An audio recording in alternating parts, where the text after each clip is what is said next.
What's up, everybody? Welcome back to the podcast. Thank you for tuning in. As always, today on the show, I have Phats Buddha Spot. We talk about all kinds of good stuff, the 90s skate boom. We talk about hookups. We talk about my hookups drop that happened, kind of a recap on that. And I even quiz him on some 80s skate knowledge. We do a little quiz on this one. But you got to give him some credit on this. He's a young guy, 25. I didn't really know how young he was. And a lot of this stuff was before he was even born. But anyway, appreciate you guys tuning in. As always, I got lots more episodes coming up. FYI, if you appreciate what I put out here, if you appreciate the knowledge, if you appreciate what you learn on these podcasts, you can always go check out my Patreon. Lots of extra content there, and you get to support me, and I appreciate it. And if you want to support me in another way, go to my Amazon link down below.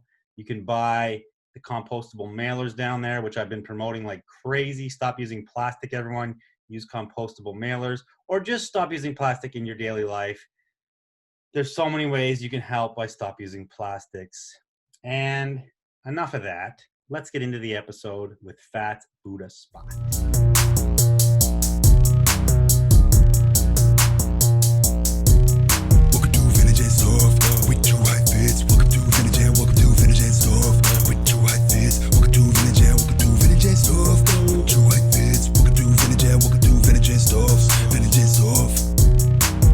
We got vintage clothing by the rack. Just check out my Insta, how you gon' argue with that? Everything you see I manifest. I'm an architect, I think I'ma run it back. We got vintage clothing by the rack. Just check out my Insta, how you gon' argue with that? Everything you see I manifest. I'm an architect, I think I'll have some of that. We're starting this up. Okay, dude. Thank you for coming on the show, man. I appreciate it. Mark of Phats Buddha Spot. Is there? When did we first meet? Did I first meet you at? I probably met you at the bowl actually a long time ago, eh? A long time ago, bro. Probably definitely maybe 2 years ago, a year ago. Year and some change. How long ago did you start selling at the bowl? Was that like kind of around the same time I met you? Yeah, it was probably the end of 2018 is the first time but the first time I officially met you, it was a rainy Rose Bowl, and you came running because you were looking for jackets. You were running, you were looking all over for jackets. I was probably one of the only booths with jackets because everyone just has tees. So yeah. What do you mean? I was looking for jackets to buy shit, or I was just looking. Yeah. Okay. No, yeah. You're looking to buy a bunch of jackets because it was super rainy. You're like, okay, I need to make this bread. You're like, let me see how many jackets I can flip today. So what did I buy off you? Do you remember? You bought this orange Tommy jacket, and that's the only one I remember just because I thrifted it the day before. Okay, fire. Yeah. That's so funny. That was back in the day when Tommy was popping. I was probably trying to buy as much as I could. Yep. I was on the same boat. Nobody likes a rainy bowl, man. It sucks. No, dude, it really does suck. I hate that shit. Last year, man, I remember there was a run of 4 Rose Bowls that poured rain and everything got wet a couple times. Nightmare shit. Those are for sure. Those weren't worth it for me, I would say. But to tell you the truth, right now, I would take a rainy Rose Bowl. Give me a rainy Rose Bowl over no Rose Bowl. Give me a hailing Rose Bowl and a snowing Rose Bowl in the same. Fucking, I don't give a shit. I would do one right now. Yeah, I'd be out there. So, let's get into how you started in the game, dude. So that was 2018 sometime when we met. How long in the game were you before that, and how'd you get in? Yeah, in 2013 or something, my girl showed me Etsy. And then that's where I was already thrifting and stuff and just wearing Tommy jackets. You know, everyone wanted Tommy jackets, but I just like them because hip hop music videos and shit. So I just wanted those. Yeah. And then I didn't realize what the worth was. And then my girl showed me the worth of Tommy jackets and shit, going for 100, 200, which is cheap in nowadays vintage terms. But I was like, damn, those prices are crazy. So I kind of just got into it like that. Yeah, I remember back then, there was a period when Tommy was so hot, dude. The big flag jackets were $5 maybe. Bro, easy. I remember selling first like my first high priced item on Etsy was like $250. I was like going nuts for that, bro. It was a dope ass forest green Tommy jacket just with a dope flag in the back, and you would got those on eBay all day for like $40, like if you were sniping them, you know, because no one was really sniping them. Yeah, totally. Now Yeah, good luck finding anything on the bay. bro. Good luck finding a freaking $10 rack item on eBay. Yeah. Like you think, Although it's definitely cheaper than the lives, I'll tell you that. oh my god, yeah, that's changed the game for sure. So, where'd you start selling? Were you just you said you were selling on eBay? That was the first goal. Yeah, and then I started my Instagram like probably 2015, but I wasn't selling on there much. I wasn't too serious about it. Yeah, back then, like people thought it was probably weird to sell on there, to be honest. Yeah, I was just selling on Etsy, and then my girl was selling on Depop. She started selling on Depop a little bit after that. So, you grew up skating, I'm assuming? Yeah, I grew up skating with my brother and shit, and my cousins, and all my What town are you in? Rancho Cucamonga. It's like an hour east of LA. So, I grew up in Canada, man. Small towns. When I started to skate, we had like access to nothing. I mean, obviously back then it was all videos and the magazines that came out, how you learned everything, but you wouldn't even know what was popping because the videos and the mags would come out like months later or like sometimes a year later, right? Facts. You grew up in California, so like, did you see pros around? Like, would you go to skate parks and see dudes? And like, what was it like skating in Cali back then? They would always do demos.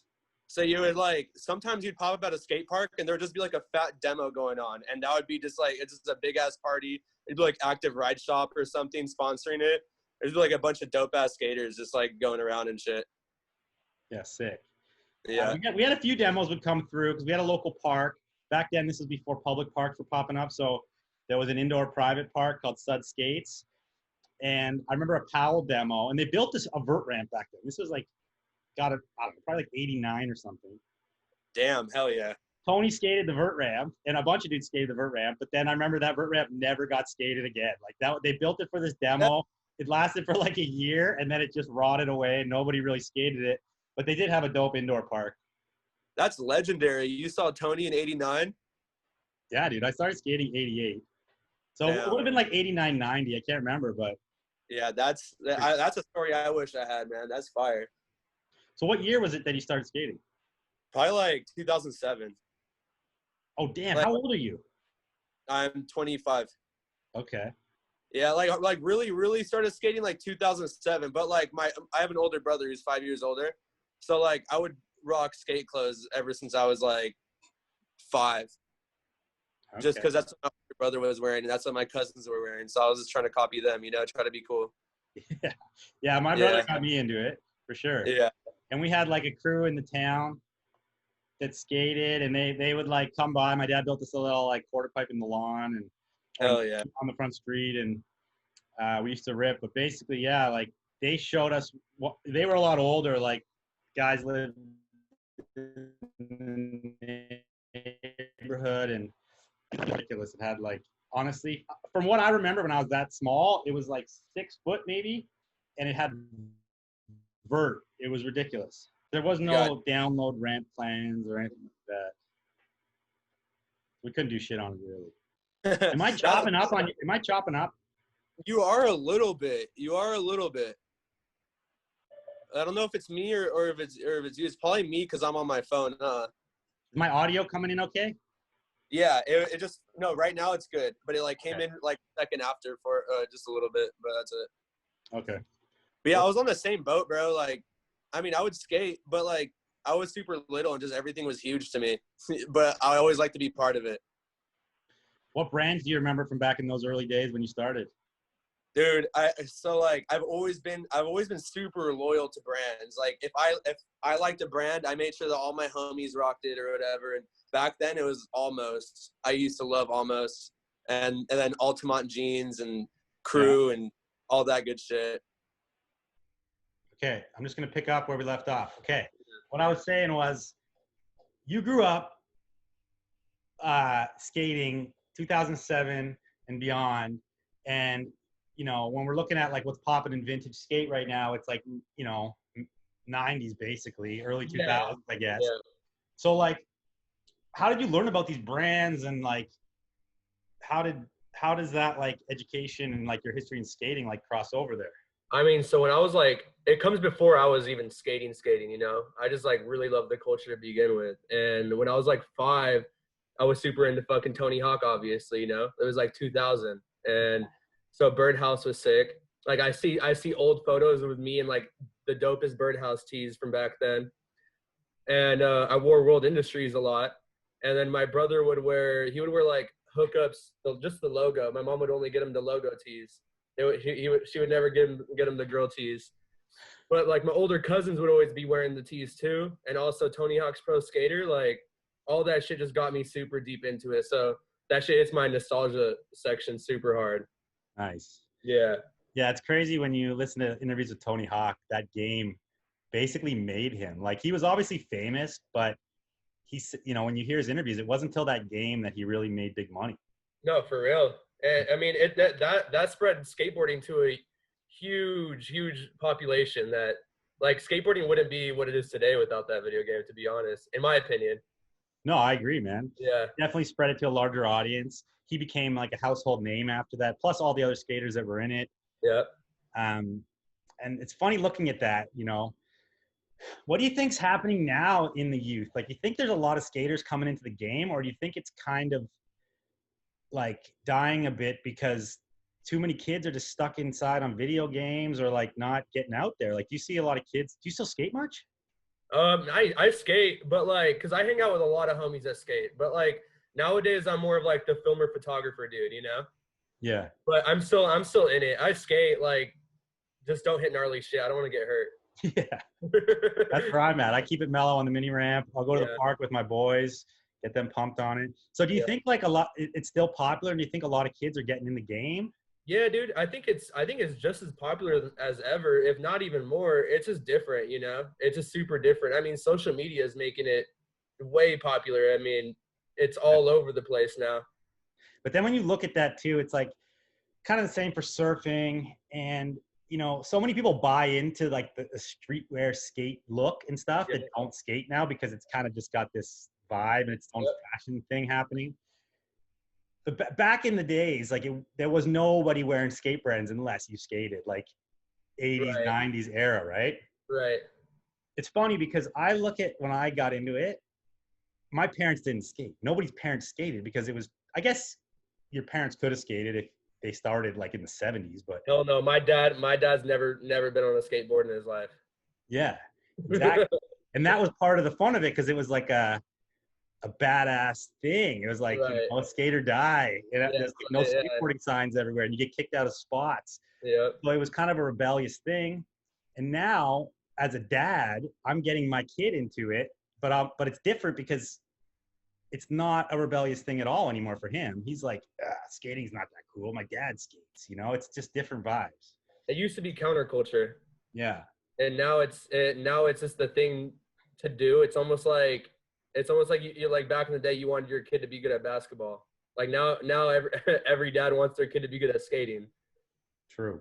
And there's a lot more money into it though too. So it's like back then there wasn't a lot of people probably trying to get into it or a lot of parents trying to get their kids into it because they didn't know that there the money that's possible. But now with people like, you know, Tony Hawk obviously and Nigel Houston, like you just see them making millions, you know? Yeah, that's actually a good thing to talk about because you're right. Like if you would have told your parents in the 90s, yo, I'm going to try to be a pro skater, they're like, what the fuck? Hell no, there's no such thing. Yeah. But now you're like, well, look at this guy. He's a millionaire. He's got his own video game. Or Nigel's like SB, or not, sorry, not SB, but he's in the freaking Olympics, for Christ's sake.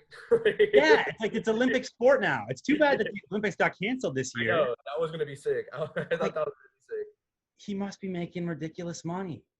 I feel like he's making more than Tony was. But I also feel like there's a divide more than there used to be. Like, it was easier to get in it. Like now there's guys like Nigel, right? That are top of the top, guys doing street league, making big money, big sponsorship money, Rockstar Energy, all this shit that they're getting paid by. And then there's like pros that are like core street skaters, like those guys aren't probably making a lot of money, right? Right.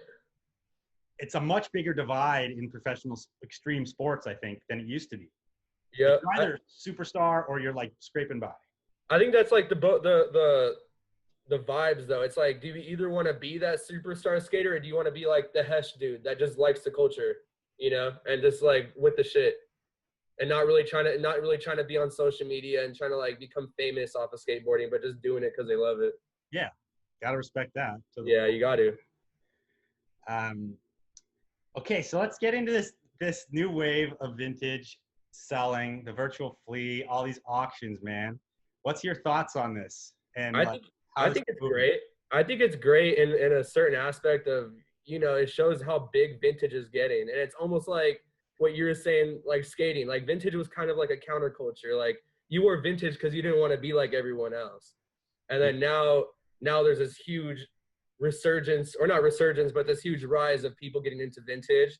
And the virtual flea allows for more networking opportunities and kind of just showing your face and selling. And I feel like the bids are getting so high because people, they want to show off. And I'm not sure if that's the truth, but like I feel like the only reason why people bid so high is because there's other people watching.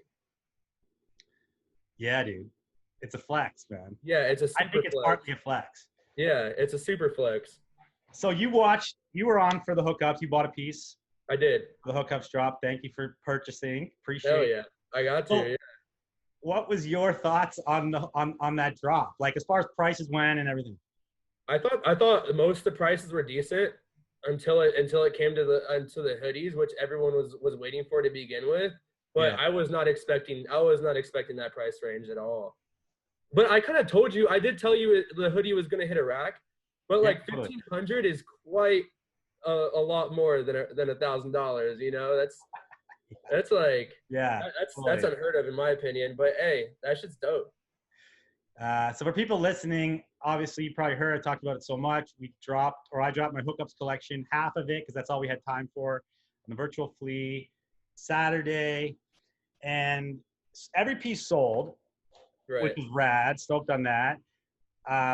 Some went for less than I thought. Some went for obviously way more. The hoodie sold for $15. That's crazy. I think in that essence it balances it out. Like yeah, some of them might have sold for less, but dude, that hoodie, like there's no way you could have. If you put that on eBay for $1,500, nobody would have bought it. But it's because there's a flex and that there's other people watching, and it's especially like the skate community is watching. So whoever bid that, they want us to see it. Yeah. Yeah. And it's a sick hoodie. It's perfect condition, perfect size. Like it has all the right details. It did shock me a bit, but I knew it was going to be the winner of the whole thing for sure. For sure. So you're obviously focused on hookups. That's like from what I see, it's like your bread and butter. You're always selling hookups tees. You came out at ThriftCon with like 2 full racks. I don't even know how many hookup shirts there were there. It was like I think I had 100 complete. I had 100 pieces, or like maybe like 110. Yeah, that way trumps my collection at any point. Yeah, and I was selling hundreds of them the year prior too. Like just, you know, and so it was really hard to collect all that, but I went into this phase where I was obsessed with buying hookups. I needed to buy every single hookups piece that I could find because I knew that there was going to be something good about it, you know, like even though I was putting myself in the negative and like literally the worst positions that I've ever been in my life just because I wanted a t-shirt. Just spending all your money, every last dime. I got school loans and every last dime went into hookups. Every single last dime. You're supposed to be paying rent and buying food. You're buying hookups tees. No, dude. All I had, it was as long as I had like my wall filled with hookups tees. I was living in Long Beach, going to Cal State Long Beach. I was living in a literal shed, like it was a tool shed that was converted into a room. And as long as I had my wall filled with hookups, and I had a blunt to smoke, and maybe like a freaking Jack in the Box burger, I was straight. The blunt and the hookups came before the burger and the food for sure. Like honestly, that's fucking hilarious, man. Yeah. Way to be committed, dude. Way to be committed. Yeah. You know, I was really surprised on the the hype on that hoodie too, because it's a great hoodie, but that graphic is the most reprinted graphic in Hookups history. So it's like, it's like it's just like it's a rare one, but the graphic isn't rare, Yeah, So and that interested me. it's interesting because a lot of times reprints can hurt the market, man. Yeah, not There's for that definitely one. certain things, like someone offered me a Thrasher tee the other day, and I was like, that's sick. It's 80s, but that was like super reprinted graphic, The Yeah, one no, where I I couldn't wish believe my that. boyfriend skated or whatever. Right. Um, and I'm like, whatever. It's not that cool to me. But and then same with when you look at like the polo market, when they started putting out all the polo redos, like Then 92 it hurts the market. Yep. killed the market on polo. Yeah. So, but it also, on the other hand, makes more people aware of those items and those graphics too. So Very true. I guess it could go both It ways, can go but both ways. It can go both ways. yeah. But it is the hoodies, man. It is the sweats that everybody wanted. Like I was getting so many DMs about that, and I still have 2 more hoodies for the next drop. I saved 2. Hell yeah, you got to slide me one. You gotta No, pay up. You gotta bid. you already know. You already know. I mean, I'm not paying $1,500, but damn. Nah, it's so funny too because you look at the virtual fleet and you look at all these auctions. I posted the other night on IG just about like what is everyone's thoughts. That fucking post went off. Everyone's commenting about what their thoughts are on it. It's probably like 70% people are down with it. 30% people are like they think it's bad for the market. I'm always up for moving with the times. You have to, like, I appreciate it. I think it's cool. I like people who are innovative and doing new things, man. I think Right. you gotta, nothing ever stays the same. It just No, doesn't. you got to go with the times, and I feel like you're in the forefront of changing with the times. Because I mean, how long have you been into vintage? Like you've seen so many phases of it. Yeah, so many phases. Yeah, We've been in for like 15 years, man. yeah, Early, dude. so like That's 2004, why maybe you more inspire than me. 15 years. You adapt. You inspire me because you adapt very well. And it's like us like youngins in the game. Like we think we know what we're doing right now, but who knows what's going to go on in 5 years or in even 2 years. Yeah, I've learned a lot. I've been through it. I've made mistakes. There's been ups and downs. But yeah, I'm happy to be where we're at now. And I like the market, man. I think, we kind of early on did a lot of interesting stuff, put out a lot of 90s stuff, 80s stuff, and a lot of other vintage heads weren't doing. And it inspired the next generation. And then now that generation is like inspired even the next generation. And it just keeps moving like that, Yeah. And there's always going to be somebody doing something new, and it has to be, or else it gets boring and stale, man. Yeah. I mean, there's shirts from 2001 now going for $2,000. Yeah, it's crazy. Like Edit and Eddie and stuff. Like I think that's dope, but I love that. I love those shows, but it's like that wasn't that long ago, and it's crazy to think about. No, that, like, people you do that much. when I look at fashion, and I've thought about this over the years, it basically runs on an 18-year cycle, man. So right now, 2002 is 18 years ago, and that's what like mainstream fashion designers are looking to for inspiration. So it's not surprising that 2002 t-shirts or 2001 or that time zone are popping, because that's what fashion works on. It's like when it hits 18 years, it becomes nostalgia and it's time to bring it back. Damn, that makes complete sense. Because in 2012, it was the early 90s stuff that was popping, more like, the Tommy and the Polo. Yeah. And then now it's kind of like the early 2000s skate stuff, late 90s skate stuff, mid 90s, Yeah. And then a lot of the older stuff still holds certain relevance, but then also a lot of it dips. Like it's super hard to sell an 80s t-shirt now. Yeah, yeah. Oh, like nobody really cares. They don't fit right. They're super tight. It's like not Yeah, the look. I don't have one 80s tee on my page, even if it is a dope skate tee or not. Like, I just don't see the appeal for me because it doesn't hit my nostalgia factor. And the people that are spending money are kids that want to flex, and they're not going to flex with something that nobody else really knows about, I guess. Yeah, it's true. Yeah. And I get it. Like it hits different markets too. So yeah, virtual flea was sick. Saturday was super fun. It was, I enjoyed it. I love doing this shit. Obviously I do the podcast. I talk on my Instagram all the time. Oh, yeah. Just an extension of that. Yep. And like connecting with the people and seeing who bought shit and just. No, I think that's dope too. It's hard for me to get into that whole scene. I did the virtual fleas too, but like, I don't know. It's hard for me to go on live and like talk and stuff, just because it's how I am. I kind of like to be low key like that, but I also respect the hustle on everybody too. Well, you're on here now, buddy. Hey, I'm not gonna miss a chance to get an interview with you, bro. Sick. Yeah, I used to worry about it and not do it, but at some point I was like, fuck, I don't care. If people are gonna hate on it, they're gonna hate on it. I'm gonna do what I want to do. Yeah. That's just the way it is. Everyone's different. So let's talk about Phats as a brand, okay? You just dropped your first tee. There it is. Sick shirt, this is dude. it right here. Obviously, super inspired by Hookups. Super inspired, directly inspired. Directly inspired. So, tell us about it. I mean, it's a way to make dope tees more accessible. I have all this inspiration. I've collected hundreds and hundreds of hookups. My hand has seen literally probably like I said, like 500 hookups tees probably that's passed through my hand. So I've seen it all. I'm like a sponge with it. I've taken it all in. I've seen what people like.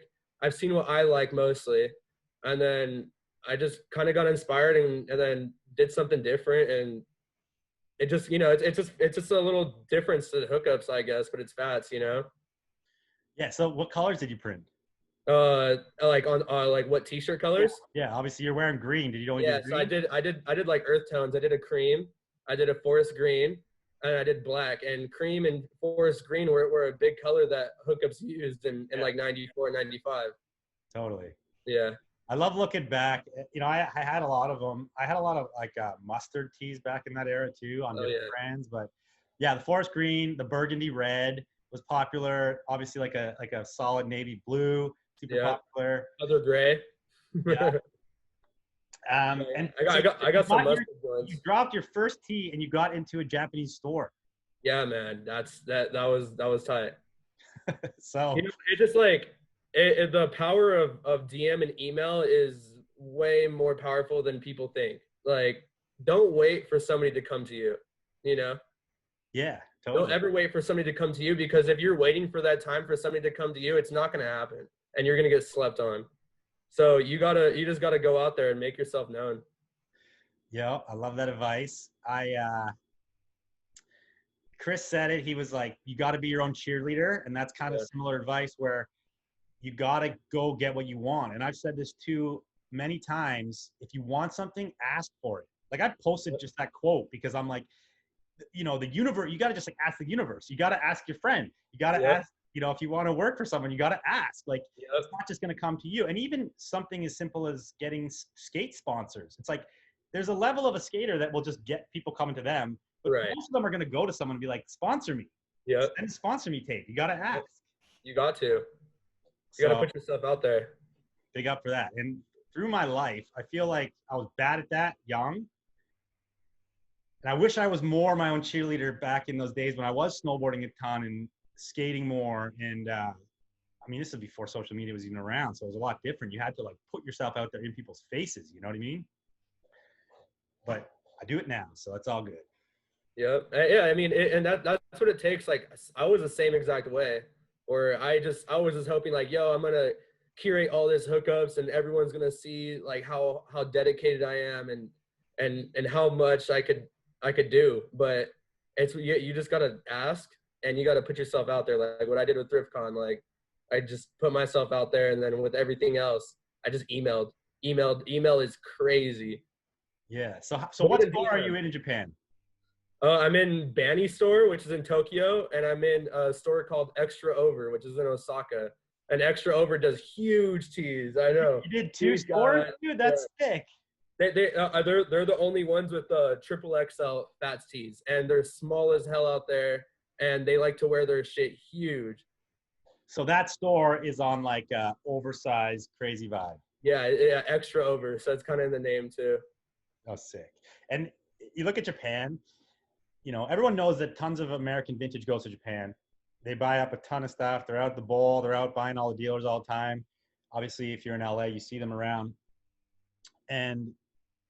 But what you don't know unless you go there is that most of their stores are like very curated on different vibes, right? Like there'll be a whole store that's like all fit 1950s Levi's and rockabilly. Then there'll be a whole store that's like all crazy 90s. And there's a store that's like crazy Harajuku kitty cat, like next level, like early 2000s. And it's just like each store has its own unique vibe, which is so rad. Yeah, I've never been there, but I learned that because the girl that works at Banny's store, her name's Mina. She's pretty well known at the Bowl. She's always shopping, but what she looks for is like vintage skate and more of that kind of culture and skate culture and that type of stuff. But she also works with this guy. I don't know his name, but he wears super baggy FUBU and he has like dreads and stuff. And he curates for his store, and it's all FUBU and oversized hip hop wear. Yeah. And so it's just super curated out there. Super curated. It's rad once you get to do the bowl enough. You kind of you'll be like, oh, I know who's going to want this shirt. Oh, Yep. I know who's going to buy this one. I know who's going to want this shirt. And it's like you Yep. have customers for each and everything already set up as you pick it, Right. As if you're doing it for long enough, if you're consistent, then you can find that out. Yeah. Okay, so you got pieces to show us? I got some pieces. Let's see some pieces. I'm gonna show some stuff that I really, really fuck with, and I know everyone wants to see the hookups too, so I'll show the hookups too. Okay, dope. But I'm just gonna like describe what you're showing for people that are just listening. this one's the Alcoholics, 21 and over. Sick, dude. Yeah, I'm a super big hip hop. Hold that up again. Yeah. Okay, so that's the Alcoholics, 21 and over, puking in the toilet, right? I'm puking in the toilet. Yeah. It's like on this weird like. We call that praying to the porcelain god. Yeah, dude, and I'm a super big hip hop head, so this is one of my grails. And that's like it's a short sleeve with the long sleeve built in underneath. Oh no, it's just like a double short sleeve.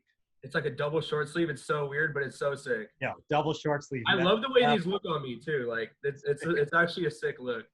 Do you know I had that record, dude? Yeah. I remember like early. Oh no, it would have been. What? Yeah, I'm pretty sure like early mid 90s. No, or like Yeah. mid 90s, maybe like Yeah, 95. I had that record after high school in like 98, and I used to play records. I suck. My brother Jesse's a good DJ. Like Jesse's actually a sick DJ. Yeah, I But think I did know that. I was like got into it because of him, and I bought cheap turntables, and I used to play at my parties once in a while. I had like a house yeah. full of homies. But that was my extent of my DJ career. Just That's sick. At least you're doing it. Like, you're into a bunch of shit. And when you're into the thing with vintage is the only way you could be good at it is if you're into a ton of stuff. I feel like you have to be well-rounded with knowledge on just whatever it is. I was like very well-rounded on skate and hip hop and stuff like that. But I've learned through my years like about rock bands more. You know what I mean? I wasn't so into that so much, but you learn. You know what? Like some people, you can't know it all, dude. You can't know it all. It's too much. Like you can't know about every t-shirt you're gonna find. It's impossible. Who has that much knowledge? It's like you do your best, you know about what you're into, and then you learn about the rest as you go. But you have to have a good foundation. I feel. I mean, maybe not in today's day and age because it's like so iffy with everything. Like anybody can know about anything now, but and when I started getting into vintage, like 2013, I always felt like you just had to be like well-rounded on what you knew. And you're obviously gonna make more money in the things you're interested in and know about than the things you're not, because you can go deeper, man. Exactly. But also it depends because I like me and I know some other people are into super obscure things that just aren't going to sell really because it's only like you that knows about it, Yeah, some people will be like, this is the rarest thing. And you're like, it's rare. Rare. Actually, this next kind of represents that to me. I'm pretty sure you know what this is. It's In Decline. No, I don't even know. You know what Bum Fights is though, right? Yeah. So this is the brand that made Bum Fights. In Decline. It's like this anarchy graffiti group, and they would do crazy movies and stuff. Dude, Bum Fights was next level. I actually have watch a VHS. Next time you watch Bum Fights, in the beginning it'll say In Decline Presents. That's so sick, dude. So yeah, and you should also watch, everybody out there, In Decline. It's worse than you think. It's the craziest movie ever. Don't watch it if you're sensitive. But so is that like it's not reality? That's like a Hollywood film? No. It's all reality. Yeah, it's all reality. It's all graffiti and super crazy shit. It's like riots, from all around the world, and before YouTube was around, you know. Yeah. Yeah. Well, that was it. Before YouTube, you had to order like Girls Gone Wild or Yep. Bump Fights. It would be like an ad in a magazine or something, and you order it. Exactly. Yeah, that's how you got everything. You had to mail order it or call somebody up. You know, it was like that shit would not fly today. Any of those. Man. But you know, I feel like that would be dope to do. Like, I feel like sometimes I think about doing something really obscure like that and kind of going back. Bring it back. Yeah, you can't get this unless you literally send me an envelope with cash in it. Yep, exactly. I've literally thought about that shit. That's sick. Does that have a hood print or something? Yeah. So yeah, there's this, there's that, and this is their little sign right there, and then there's also they got the dude on the. It's like a businessman with horns, the devil businessman, because he's making money off bums fighting. Exactly, dude. This image sends a fucking strong message. If you go out to Vegas, because they're located, they're like a Las Vegas group, and if you go out to Vegas, you'll see this sign. Like if you're going on the 10 freeway from Cali, you'll see this sign all over. Wherever there's graffiti, there's gonna be this sign. Sick, dude. Yeah, if you drive there from California, you're gonna see that now. So that company's still going? It is. Yeah, it definitely is. But what do they produce not now? as cool as it used to be. Okay, up next, what do we got? Now let's bring out the hookups. We got 1994 Police Girl. Nice. I never had that one. Yeah, this one's super rare. I only know one other dude that has it. Kendo Closet. He has a really good collection too. That's yeah, anvil tag, nice. With the beautiful wear on it. It's got like holes all over it. Forest green, faded out forest green. Yep.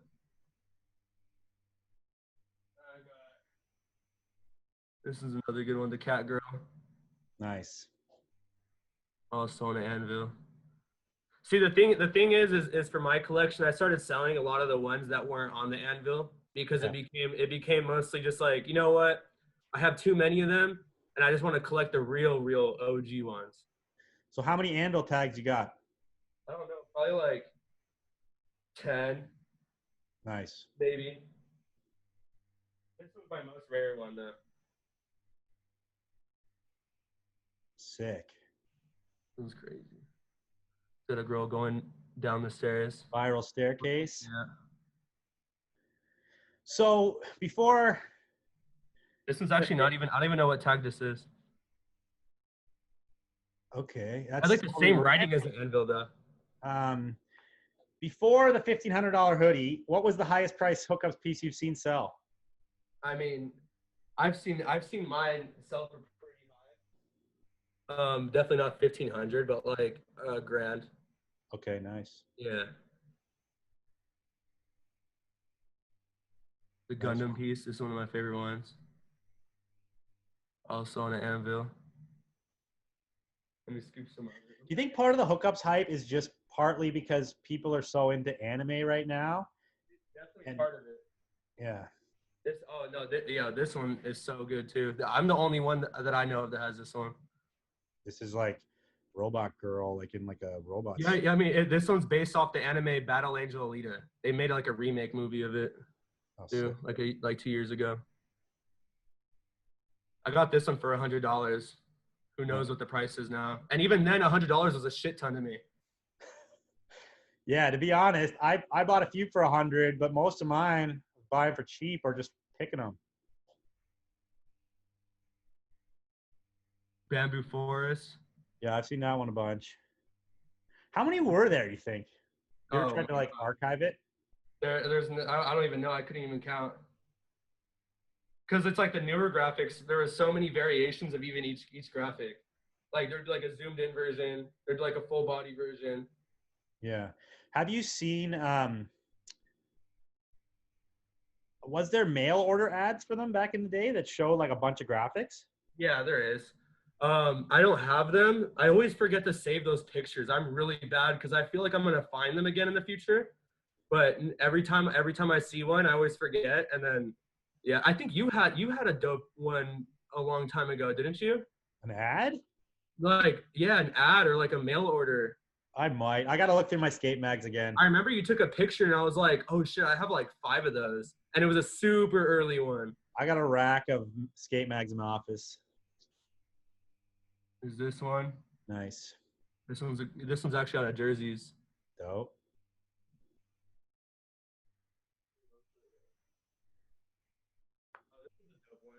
Just pulled it out. This is my favorite. Like, this shit inspires me a lot. Big Brother. Oh, it's sick that it says Hustlers, dude. Yeah. So this is the Larry Flint. Yeah, so this is a Big Brother tee. It says Hustlers Big Brother, America's Best. Obviously, for those people that don't know, Big Brother was a sick skate mag owned by Hustler. They also produced Blunt magazine. That was a snowboard version of Big Brother. It ran for like way shorter period of time. I have a couple pieces from Big Brother. Actually, I have one. I'll show you right now. I can get it. 2 seconds.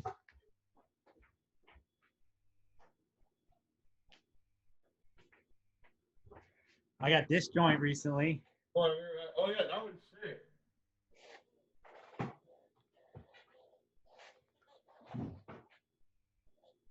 Yeah, Big Brother, for those of you that don't know, is the sickest mag. If you ever find one, you got to buy it.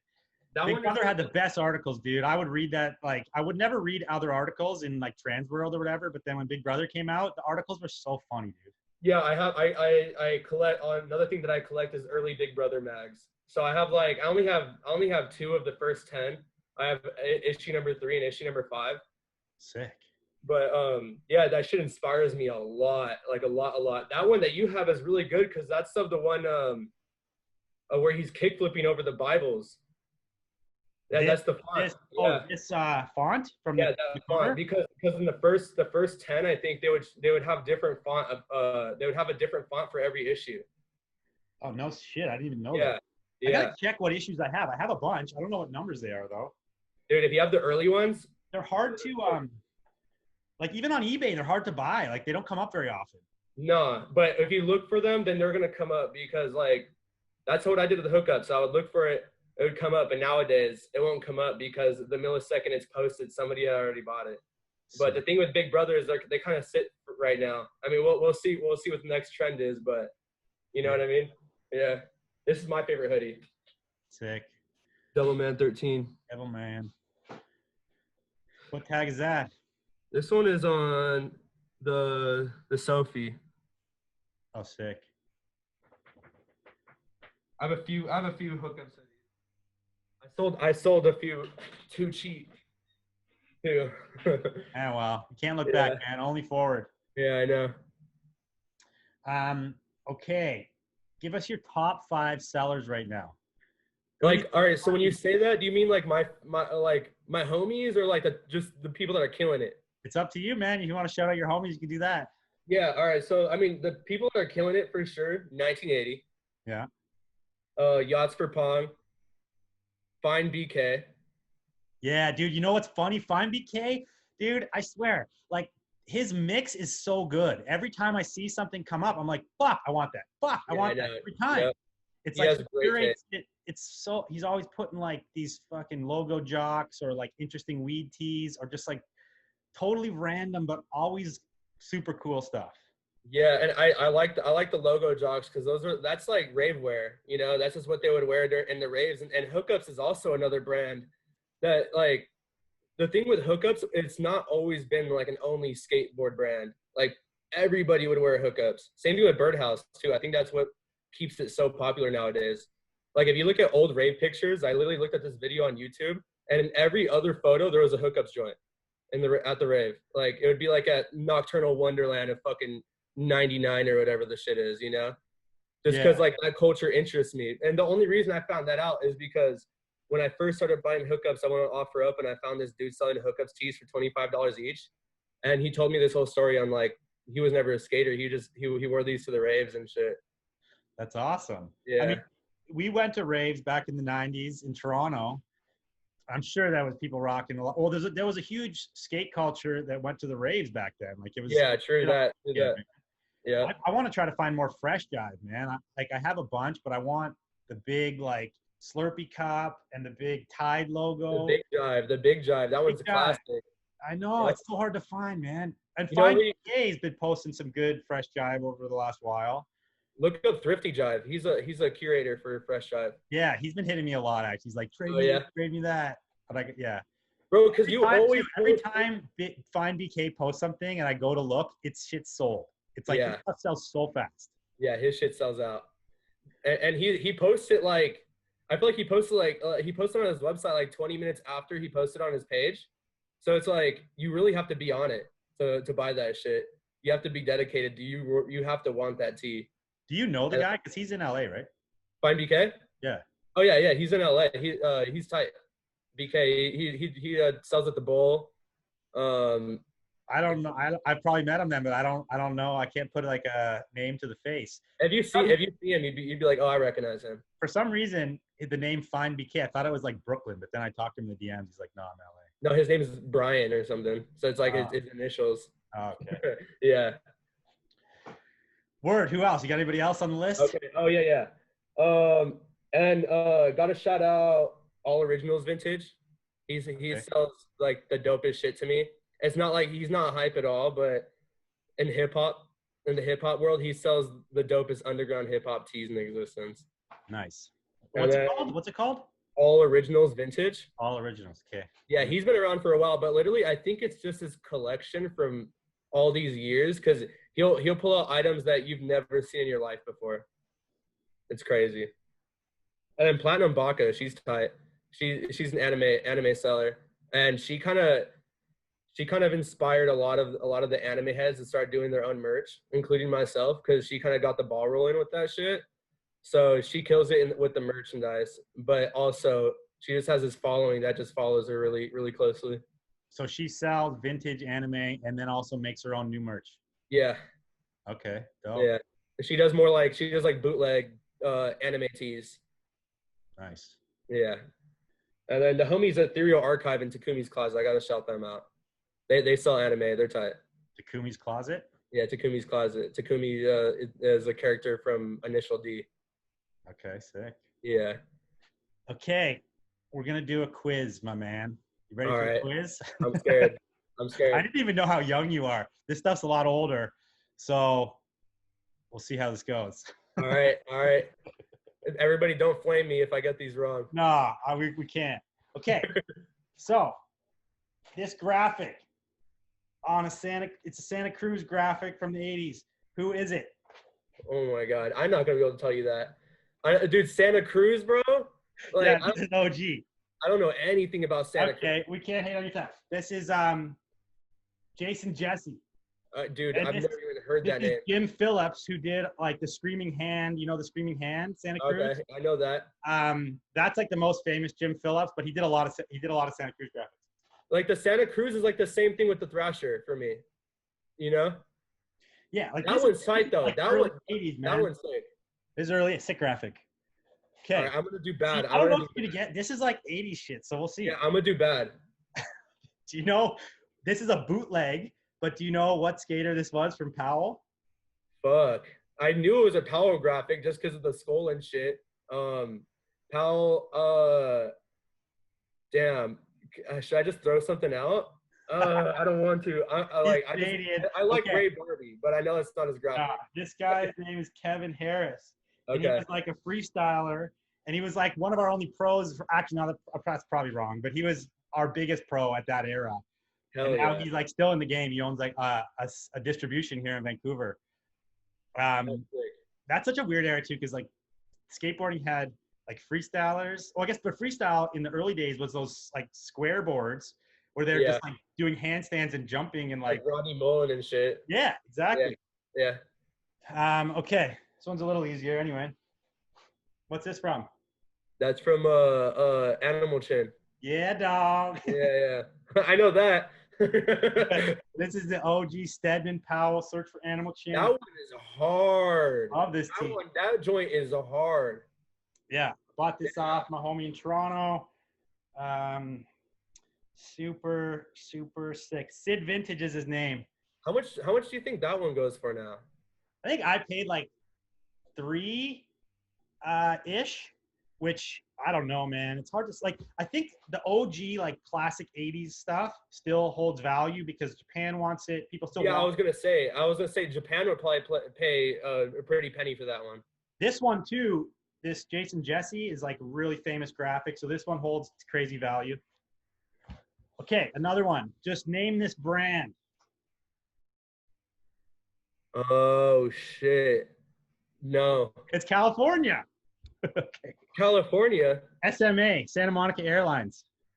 Oh my god. OG shit. Bro. I Oh went my- real 80s on this shit. But I actually have some other weird stuff. I'm down though. No, I'm down. Test me. Because like I'm actually really fucking rusty on 80s. Okay, so this one. You remember this? Gleaming. Nope. Gleaming the Cube? Nope. Gotta watch this movie, dude. Okay. I'm writing that down. Okay, Gleaming the Cube is like a hella classic skate film. It's probably the first skate film. Sorry, the first Hollywood film that really showcased skating. It had a bunch of pro skaters in it, like the Bones Brigade guys. Tony Hawk was in it. I was gonna ask you who the main actor is. Obviously, you won't know this, but it was Christian Slater played the lead role in this film. Oh, okay. You know what? I have heard of that movie. Yeah. I have. I think I've seen like a clip of it or some shit. Yeah, you gotta watch that movie. I got a couple of things to I'm test. actually not mad. I don't know this stuff. Nah, dude, this shit was way before your time. Okay, this is some random 90s shit that I know nothing about, and I'm going to see if you remember any of these brands. I just randomly pulled this shit out of my stash because I'll put it to you away. I'll be like, this is some weird 90s brand. I don't even know what it is. Yeah, people are probably going to flame me for all this, but it's all good. Okay, so I'll start with this one. Is that I've never seen that before. Is that like some underground? That looks like that's what I'm saying. I don't even know what this is. I'm just like that reminds me of ravewear too. Like that reminds me of like Gouge or something. Like one of those. Yeah, it kind of looks like that. Yeah. So anyway, if you're listening, this is it's called Loose, and it's on an Anvil tag. I don't know if it's the skate brand, man. I haven't even looked it up. I just put it on. No, it does. It looks like a skate rave brand or like, they're in like that fucked era, that streetwear, the early streetwear. If anybody knows anything about any of these brands we're showing right now, hit me up. Do you know this brand? Me? Drew, what are you showing me, bro? I've never heard of these shit. I've never heard of it either. No, this is tight though. I've never seen that one either. Me. me I feel like somebody's gonna know. We don't know about this either. Have you ever heard of this brand? It's just called Dye. DYE. That's a paintball brand. Are you serious? Yeah. Okay. There you go. Yeah, I know what that is. That's paintball. Well, that's so random. I'm like, this is a cool tee. I didn't even know what it was. It's like an old shirt. It's just got doesn't that look like Jinko or something? Yeah, it looks exactly like Jinko. It reminds me of Jinko or another brand. It slipped my mind right now, but yeah, Dye makes the most expensive paintball masks.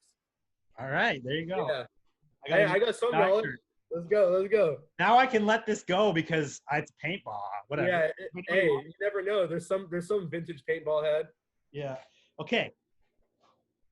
This one, it looks like a surf brand. But it's got it's almost like an Alien Workshop vibe. It's got the aliens. I see the aliens and yep. That's also something they would wear at raves, dude. These are all like rave brands type shit. The little streetwear. Yeah, that was happening in the early 90s. It says Blake Universal Technologies on the tag. It's actually a Blake tag, which is kind of dope. It's like good shot, that era shiny tag. Yep, that's sick. Yep. These are sick, actually. These are super sick. Do you remember this brand? SMP, yeah. Sex, Money, Power. Yeah, Sex, Money, Power. This brand's dope. This was something that I used to buy back in the rave days. Again, probably more on the rave side than skate side, but it was always in the streetwear shops. Yeah, no, they're sick. They're sick. Okay, that's it for my show and tell. Hey, you know what? I'm not mad. I didn't know the ones I didn't know. Like the ones that I should have known, I knew, and I even knew the paintball ones. So I'm gonna give myself at least a C+. That one's obscure, dude. Good work, man. Hell yeah. All right, dude. Did you make a challenge for the listeners? Oh yeah. It's an easy one. Just collect the things that you like and not what's hype. Because the thing with vintage is, I mean, at least how I wore vintage, and I'm sure that you wore vintage. Like you wore vintage of things that you liked, or you collected vintage of things that you liked. You didn't collect them because somebody else wanted them. No, I see a lot of Nirvana shirts. I could have Yep. collected them, but I didn't. Exactly. So you sell whatever you want to, but collect the things that you like. Yeah. Okay, that's good advice. Yeah. And you know, you never know when something's going to come around. You never know when that thing that you like that maybe everyone else doesn't like will also become popular because things change often in this game. Dude, exactly what happened with hookups, bro. That's why I got a lot of the anvil tags for $50 to $100 only because I liked them. You know, I didn't get it for any hype, no hype at all. Hell yeah, dude. That's sick. Oh, and one thing I was going to mention before, at ThriftCon, you had this huge tech deck table. Oh yeah. That thing was sick. It was like a full tech deck skate park. Is that something Yeah. you had, or did you find, or what? No, well, like, dude, I'm like considered like a professional fingerboarder. When I was like 13, I'm like super fucking good at fingerboarding for no reason. Fuck off. Seriously? Yeah, dude. Yeah. So I like any trick in the book I could do. Like, and I think that's what kept me with skate culture because I wasn't so good at skating, but I always skated. But like, I was just really good at fingerboarding and fucking tech decks and shit. Yeah, dude, I'm gonna need to see some clips, bro. I got you, bro. I got you. Hey, you gotta send them to me so I can put them on this video. I will, bro. I actually got a secret Instagram. I'll send you some clips of them. Got a secret Instagram? What is it? We all need to follow. Dude, You can't Fat even tell? Fat Fingers. PhatFingerz. And that's it. Fat Fingers. All right. Check it out. You Yeah. got any last minute shout outs? Last minute shout outs? Nah. But yeah, that fingerboard park I had for like maybe like a few years. And then right before ThriftCon, I had all my graffiti homies come over and they all did work on it. And it was like a little party that we did. And I threw a whole party for people to paint on it. And it was like a whole party in my parents' backyard. And just like I had all my graffiti homies just painting on it, just like drinking beer and shit. It was super fun. Nice, dude. Yeah. So last question for you today. What is next for you, man? Like what's next with the brand and where are you going with it? Man, I'm gonna grow the brand. I'm gonna keep collecting vintage. I'm probably gonna slow down on selling vintage because it's getting harder and harder to find and the prices are a little outrageous, like to buy and sell. So I'm gonna keep collecting what I can and keep selling what I can in vintage, but I really want to focus on my brand because ultimately that's always what I wanted to do. I always wanted to create my own little brand and shit. Nice. And it doesn't have to be part of skate culture. It doesn't have to be part of any type of culture, but it's just like a universal brand that anybody could wear. So where do they find it? It's phatsbuddhaspot.com. Yeah, you can go to the Instagram Phats Buddha Spot, and phatsbuddhaspot.com is locked during whenever everything sells out. So if it's locked, then that means the website's closed. But go to Phats Buddha Spot on Instagram, and you'll see the next drop. But yeah, I got some dope collabs coming up. Okay. Some shit that people are gonna be surprised about. Looking forward to it. Yeah. All right, man. Thanks for coming on. We're out. Yeah, man. Drew. Peace out, brother. Okay, dude. Thanks for tuning in. Hope you enjoyed the episode. Again, you can check out my Patreon. Go support me there. I really appreciate it. If you don't support me there, it's all good. I'll keep doing this. I'll keep putting it out. Stay tuned for more episodes. Go follow the channel, subscribe, all that good stuff. Lots of links down below. See you on the next one.